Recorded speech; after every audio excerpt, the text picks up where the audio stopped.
नमस्कार, आप देख रहे हैं जनता हल्का। इस समय भारतीय जनता पार्टी के वरिष्ठ नेता राजकुमार शर्मा जी से आपको मिलवाएंगे। आपको बताएंगे राजकुमार शर्मा जी कि भारतीय जनता पार्टी की नीतियां क्या हैं और जो नए अध्यक्ष बने हैं मोहन लाल बड़ोले जी, उनको लेकर के वो क्या कहना चाह रहे हैं जनता हल्का पर। आपका स्वागत है जी। राजकुमार शर्मा जी, क्या कहना चाहेंगे? सबसे पहले तो मैं जनता हल्का के सभी दर्शकों को नमस्कार करता हूं। और आज इस अवसर पर जब भारतीय जनता पार्टी ने श्री मोहनलाल जी बड़ोली को हरियाणा प्रांत की अध्यक्ष के तौर पर कमान सौंपी है, मैं अपने पूरे आला कमान का बहुत आभारी हूं।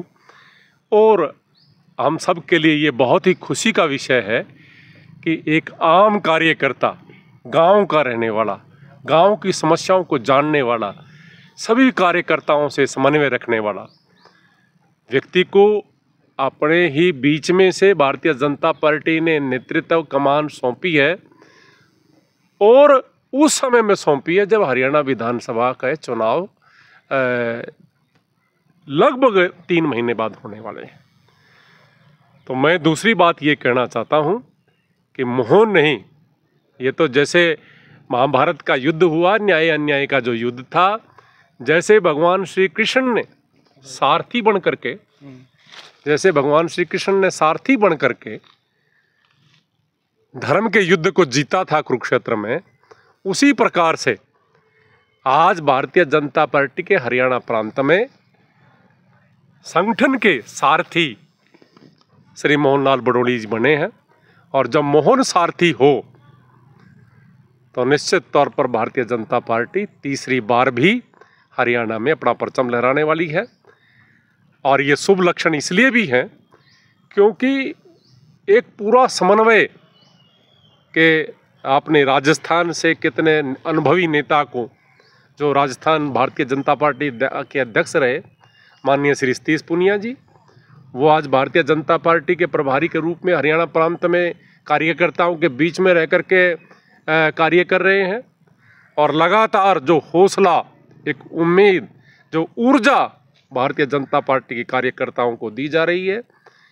और उसके साथ ही एक आम कार्यकर्ता हमारे बीच में आज मुख्यमंत्री के रूप में, जो हर रोज लोगों के लिए घोषणाओं करने पर ही लगे हुए हैं, पूरे के पूरे प्रांत में राम राज्य की तरह जैसे विकास के कार्य की एक बहार उन्होंने चलाई हुई है। श्री नायाब सिंह, उनके कार्य भी नायाब हैं और वो स्वयं भी नायाब सिंह हैं। ये विधानसभा चुनाव आने वाले हैं कि ये कितनी नायाब रहने वाली बात है। पहले तो मैं बात करूंगा विधानसभा के चुनाव को लेकर के। जो नई नियुक्ति हुई है भारतीय जनता पार्टी के, हरियाणा के कप्तान बने हैं मोहनलाल जी, कितनी बड़ी चुनौतियां उनके सामने। विधानसभा चुनाव तीसरी बार कह रहे हैं आप, भारतीय जनता पार्टी सत्ता में आने वाली है और संगठन को लेकर के बहुत बड़ी जिम्मेदारी है। संगठन को कैसे सुचारू बनाना है, कैसे भी उसको और भी जो सक्रिय बनाना है, बहुत बड़ी जिम्मेदारी। चुनौतियां क्या हैं, क्या लग रहा है? भारतीय जनता पार्टी एक परिवार है। यहाँ दूसरी पार्टियों की तरह कार्यकर्ता अपने अध्यक्ष के लिए चुनौतियां पेश नहीं करते। हमारे सामने चुनौतियां सिर्फ एक है चुनौतियां हमारी कि जो कांग्रेस सरकार या पूर्ववर्ती सरकारों ने जो हरियाणा का विकास के स्थान पर विनाश किया, तो जन भावनाओं की हमसे, लोगों की हमसे अपेक्षाएं बहुत ज़्यादा थी। 10 साल में हम उनमें से बहुत पूरी कर चुके हैं, लेकिन जो कुछ बाकी हैं उनको बनाए रखना, लोगों के विश्वास पर पिछले 10 साल की भांति ठीक कार्य करना, ये एक हमारे सामने आज की एक नई ये है कि हम अगले कुछ वर्षों में सारे कार्यों को पूरा करेंगे। जन सहयोग को बनाए रखना, उनका आशीर्वाद लिया जाना हमारे लिए आज जरूर हम चुनौती के रूप में ले रहे हैं। हमारे सामने चुनौती ये है कि हम घर घर जाकर माननीय मोदी जी द्वारा किए गए कार्य और हरियाणा सरकार द्वारा 10 साल में किए गए वो कार्य कि आज एक गरीब का बच्चा भी एसडीएम लग सकता है, बिना खर्ची, बिना पर्ची के और बिना भेदभाव के, सभी का विकास, सबको साथ लेकर जिस प्रकार से हमारी पार्टी ने एक नई शुरुआत, युग परिवर्तन, व्यवस्था परिवर्तन प्रांत में किया है, वो हमारे लिए जनता आज ये लड़ाई स्वयं लड़ रही है। और ये तीसरी बार भी सत्ता के रूप में परिणित होगी। भारतीय जनता पार्टी का नेतृत्व तीसरी बार सरकार बनाने जा रहा है। आधार क्या रहेगा तीसरी बार? तीसरी बार का आधार हमारा 10 साल के कार्य हैं। माननीय मोदी जी द्वारा दुनिया में भारत का सिर ऊंचा करना एक हमारे लिए बड़ा गर्व का विषय है। और एक बहुत सक्षम नेतृत्व जिसके पास नीति है, नीयत है, नेतृत्व है, इस प्रकार के हमारे डबल इंजन की जो सरकार है देश के साथ साथ हरियाणा में भी जो 10 साल हमारी सरकार ने काम किया बिना किसी भेदभाव के, सबको साथ लेकर, और लोग जिस प्रकार से दिल से खुश हैं कि आज प्रांत को भी अग्रणी बनाने में और कहीं ना कहीं नौजवान की आवाज़ को सुनने में, सभी को साथ लेकर चलने में। और पूर्व मुख्यमंत्री भूपेंद्र सिंह हुड्डा कह रहे कांग्रेस का राज आएगा, भारतीय जनता पार्टी का सभा होगा। मैं सिर्फ एक बात कहना चाहता हूँ कि जब लोगों ने कांग्रेस से परेशान होकर कांग्रेस की सरकार को हरियाणा से भगाया था, उसके बाद कांग्रेस ने ऐसा क्या कर दिया कि लोग फिर कांग्रेस की बात सोच लेंगे। ये तो उनका ख्याली पुलाव है और वो उनको करते रहना चाहिए। जो पार्टी हरियाणा में जिला स्तर पर, प्रांत स्तर पर, विधानसभा स्तर पर अपना संगठन नहीं खड़ा कर सकी, उनको उनकी लड़ाई सिर्फ उनके लोगों से ही है, वो अपने लोगों से ही लड़ रहे हैं। उसमें जीत होगी ना जीत होगी ये तो उन्होंने देखना है। लोकसभा चुनाव में तो 5 सीटें ले ली उन्हें, आधे 50-50 पे रहे और देखो 3 सीटें लगभग नजदीक के से आ रहे।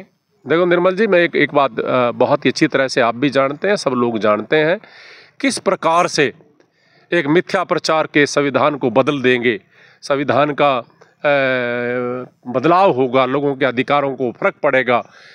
और ये प्रचार कुप्रचार के रूप में जब लोगों ने किया, उसमें कुछ हमारे बड़े बड़े भाइयों ने उस पर चल करके बहुत थोड़े मार्जिन से, सोनीपत में हम बहुत कम मार्जिन से हारे हैं, जहाँ जहाँ भी बीजेपी की हार हुई है बहुत कम मार्जिन से हार हुई है, और जहाँ हम जीते हैं वहाँ जीतने का कोई रिकॉर्ड नहीं, लाखों वोटों से जीत हुई। रोहतक में तो 3 लाख से हारे, सिरसा में भी 2 लाख से भी ऊपर से हार गए। रोहतक में लोग जातिवादी व्यवस्था फैलाने में बहुत कामयाब हो गए थे, और सिरसा में ये चुनाव जातीयता पर लड़ा गया था। लेकिन हम तो जाति पाति से परे, सबका विकास, समान विकास, समदृष्टि, समरसता, इन बातों को लेकर के चलते हैं, और निश्चित तौर पर इन्हीं से लोग जो है ना, नौजवान पीढ़ी हमसे बहुत खुश है। बहुत खुश है। आखिर खुश कितनी रहेगी ये तो आने वाला वक्त बताएगा। जो इंद्री ब्राह्मण सभा के प्रधान हैं वो भी हमारे साथ जुड़ चुके हैं, उनसे भी जानेंगे कि भारतीय जनता पार्टी की नई नियुक्ति जो हुई है मोहनलाल बड़ौली के रूप में, वो किस रूप में देख रहे हैं। सबसे पहले तो मैं निर्मल जी का बहुत धन्यवाद है। दूसरा, जो हमारे जनतालिका के जितने भी सुनने वाले हैं उन सबका भी मैं धन्यवाद, स्वागत, नमस्कार करता हूं। दूसरा, अब मोहनलाल बड़ौली जी को, एक योग्य और अनुभवी आदमी को ब्राह्मण समाज के जो इतना बड़ा नेतृत्व दिया है, जिसमें जगत नारायण नड्डा जी का और अमित शाह जी का, मोदी जी का, सबका धन्यवाद करता हूं, जिन्होंने लंबी सोच लेके ये सोचा कि ब्राह्मण पिछले 50 साल से हरियाणा आज़ाद होने के बाद किसी भी पार्टी ने किसी ब्राह्मण नेतृत्व को आगे आने नहीं दिया, सब ने हमारे को कुचलने का काम किया, और इसी वजह से ब्राह्मण अब तंग आ गया था, उन्होंने मन बदल लिया था।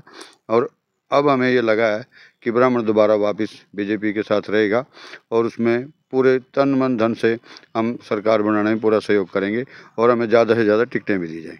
अच्छा, टिकटों की ज़्यादा मांग भी आप करेंगे, लेकिन ये जो ब्राह्मण को इतना सम्मान दिया गया, हरियाणा की कमान संभाल दी भारतीय जनता पार्टी ने उनके हाथ में, तो उससे कितना फ़र्क आप मान रहे हैं ब्राह्मणों पर, कितना? मैं सबसे पहले तो अपने इंद्री हल्का की ब्राह्मणों की तरफ से धन्यवाद करूंगा, और अपनी कार्यकारिणी की तरफ से भी।